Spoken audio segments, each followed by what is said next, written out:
Salam sukses lagi ya buat teman-teman semua. Di video sebelumnya kita udah berhasil yang namanya membuat salah satu metode untuk sign in ya, sehingga aplikasinya yang udah kita inputkan itu udah masuk ke dalam server kita, yaitu Firebase. Oke. Dan sekarang gimana caranya untuk membuat sebuah fitur untuk loginnya? Ya, tadi kan kita untuk sign in dan sekarang untuk login.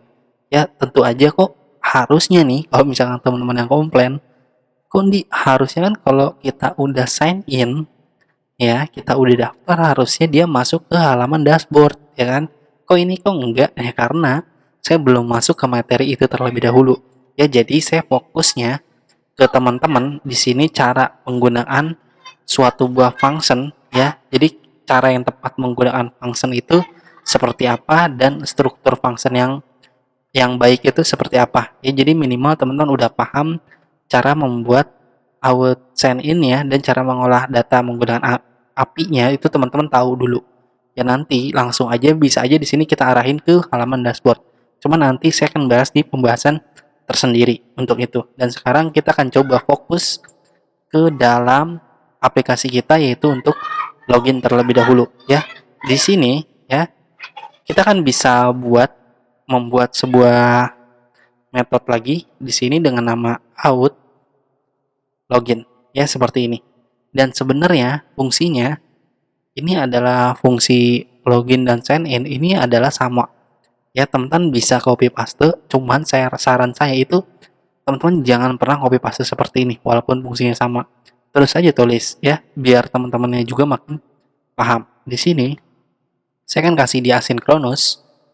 Kemudian untuk variabelnya di sini saya tetap menggunakan variabel dengan nama response. Tentu aja teman-teman bisa namain sesuka teman-teman. Kemudian di sini ada await. Kemudian fetch ini adalah URL ini yang mana yang mau kita gunakan. Untuk URL-nya ini berbeda dengan sign in. Ya, untuk URL login ini berbeda dengan sign in. Ya, sekarang kita akan menggunakan URL yang berbeda dari dokumentasinya juga. Ya, teman-teman tinggal copy paste aja di deskripsi saya. Ya, oke, di sini nanti untuk URL-nya saya akan coba taruh di deskripsi. Sekarang kita akan coba taruh di sini. Nah, untuk key-nya, key yang ini sama dengan yang ada di sini ya. Di sini saya akan coba copy terlebih dahulu. Kemudian saya coba paste di sini.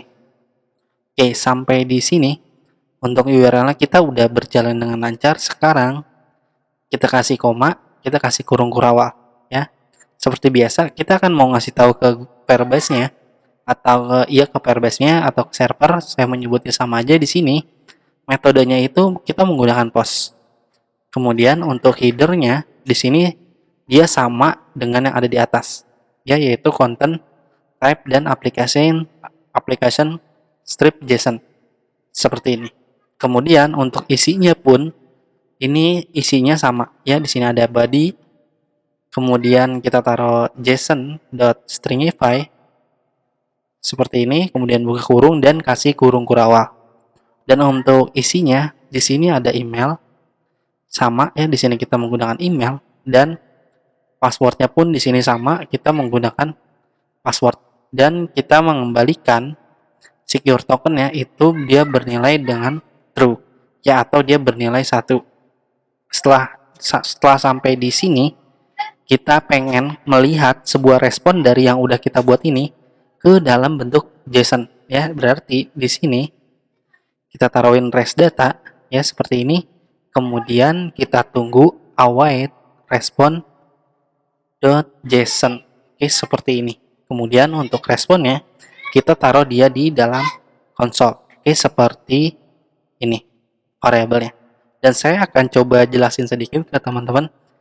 Await ini maksudnya kalau kita menggunakan fungsi yang namanya asynchronous, otomatis misalkan fungsi ini dijalanin ya satu baris seperti ini, dan dia nggak akan ngejalanin yang bawah terlebih dahulu ya. Jadi dia tetap yang di bawah sini, yang respon.json ini, dia bakalan jalan kalau fungsi yang atas itu udah selesai ya. Ini adalah asynchronous ya. Jadi dia sifatnya itu adalah asynchronous, itu dia berjalan per baris ya. Jadi kalau baris sebelumnya belum selesai dieksekusi, dia nggak mungkin turun ke sini.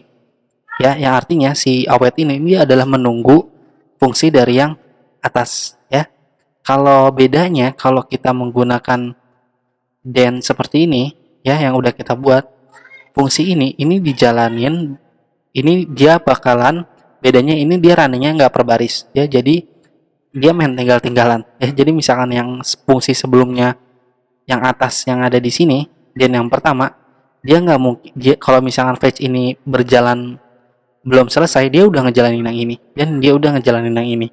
Ya, jadi itu bedanya yang namanya asinkronus. Jadi kalau asinkronus itu dia saling menunggu. Ya, jadi saling menunggu itu dia runningnya per baris. Kalau kita nggak menggunakan asinkronus, dia merunningin yang baris pertama, dan dia kalau baris pertama itu belum selesai, berarti dia akan lanjut ke baris kedua. Ya, jadi dia sifatnya nggak nunggu kalau kita nggak menggunakan asinkronus. Nah, oke, itu adalah penjelasan sedikit tentang asinkronus. Sekarang teman-teman coba save, dan untuk out loginnya di sini saya akan coba scroll dan kita coba taruh dia di dalam metode ini. Oke, kita coba hapus terlebih dahulu. Untuk navigasinya kita hapus, kemudian kita coba paste.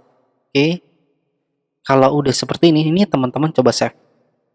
Oke, kalau udah di save, kita akan coba. Ya, ini kan yang tadi kita masukin andi@mail.com dan juga passwordnya dia masih sama. Sekarang kita coba login. Oke, dan teman-teman melihat di sini ada objek, ya dia udah ngembaliin objek kalau registernya ini saya udah terdaftar dan saya berhasil login. Oke, sampai di sini ini seharusnya fungsi login kita ini udah berjalan. Ya, sekarang tinggal bagaimana caranya menghasilkan kalau dia udah login, dia akan berhadapan ke dashboard. Ya, kalau dia belum login, dia akan balik ke halaman login itu sendiri dan ngasih pesan kesalahan. Ya, jadi respon yang objek yang di bawah sini yang saya blok ini adalah hasil dari login. Yang atas ini bekas yang tadi, ya ini adalah hasil dari sign up. Ya, untuk video sign in ya atau untuk loginnya di sini kita udah berjalan dengan lancar. Ya, nanti di video selanjutnya saya akan bahas bagaimana caranya ketika dia udah login ataupun register, dia akan ke halaman dashboard. Oke, kalau dia gagal login berarti dia tetap berada di halaman out login ini. Ya, sebagai gambaran kecil, misalnya di sini saya akan coba kasih, ya untuk inputan dari si emailnya, saya akan ganti dia menjadi iseng, ya iseng@mail.com. Oke, nah si iseng@mail.com ini dia kan nggak ada di server, dan kalau kita klik login, otomatis si Verbase itu akan ngasih pesan error, yaitu email not found. Dan respon yang ada di sini, message ini yang akan kita coba manfaatin untuk memberitahu kepada pengguna kalau email yang udah diketik itu nggak ada. Oke, sampai di sini dulu videonya. Nanti di video selanjutnya saya akan bahas bagaimana cara membuat ketika dia sukses login dia akan masuk ke dashboard. Oke, salam sukses lagi buat teman-teman semua. Sekali lagi saya ucapkan